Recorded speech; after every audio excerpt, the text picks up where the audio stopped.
morning, happy Saturday. Welcome back to my channel. If you're new here, my name is Gabriela. For today I will be going to the farmers market with my best friend, and then I will be hiking with my sisters. Of course, I need some cafecito. This is my favorite creamer. It's a Cold Stone sweet cream, and then my favorite coffee. Letty, if you are watching, this is how much I love you. So that's me. And I swear, that was half of mine. A little bit, and then a little bit here. That is beautiful. I mark this because the last thing I want to do is give her my cup. Let me mark.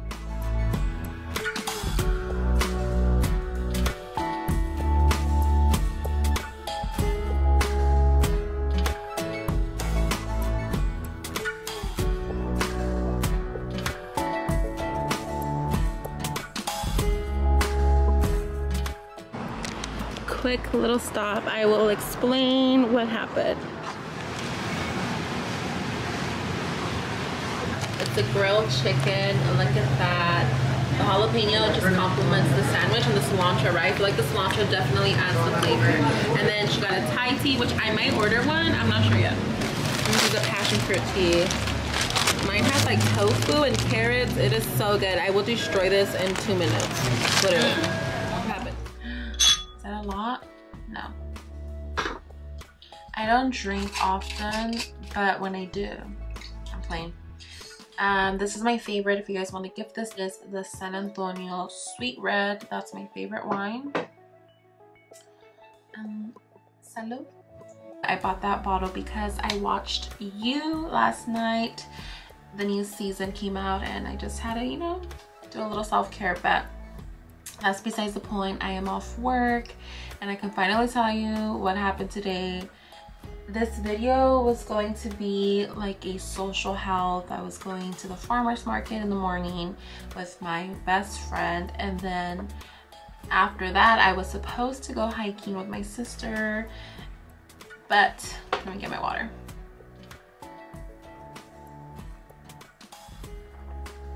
Am I the only one who loves to drink water out of a mug? I don't know, but I love it.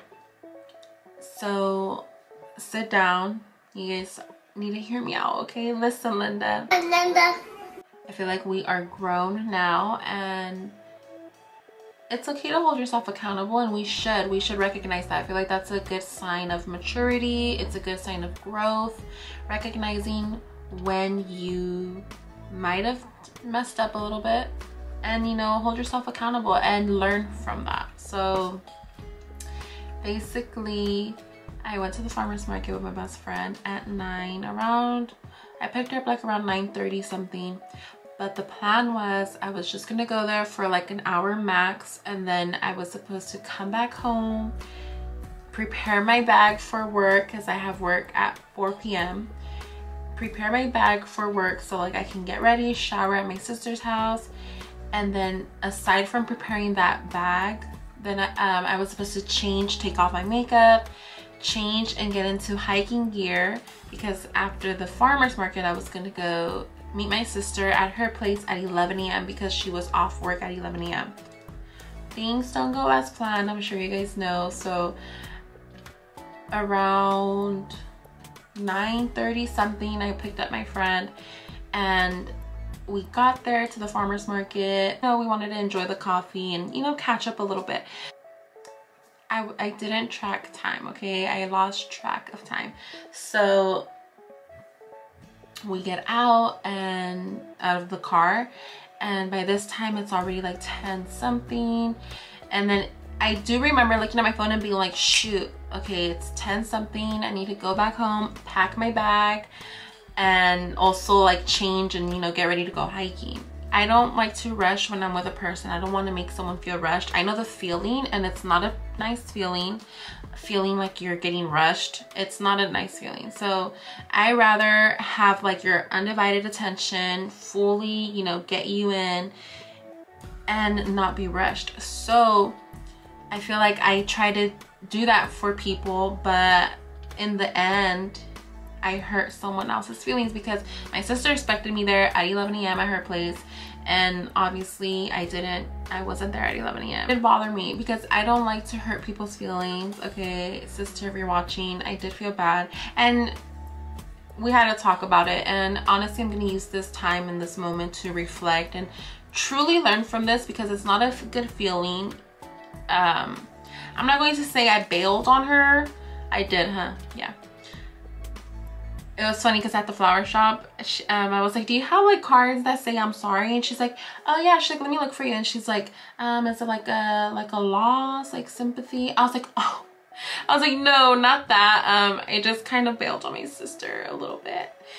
So, and she's like, oh, okay. So she just gave me like a blank template. But it's not a good feeling to be that person to cancel, or just, you know, it's not a good feeling. So I am holding myself accountable, and like this good book that I love, the 4 agreements. I think one of the agreements is like keeping your word. Let me fact check that actually. I'm such a fact checker.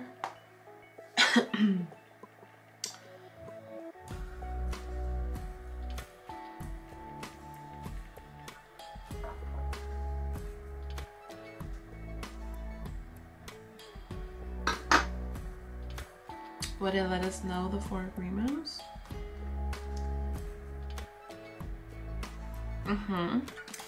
Be impeccable with your word. Integrity. Keep your word.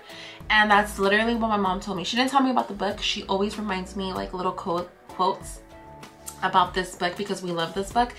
But I do remember she did tell me, she's like, of course, because I told her, I was like, Mom, I feel so bad. I think like my sister's bothered.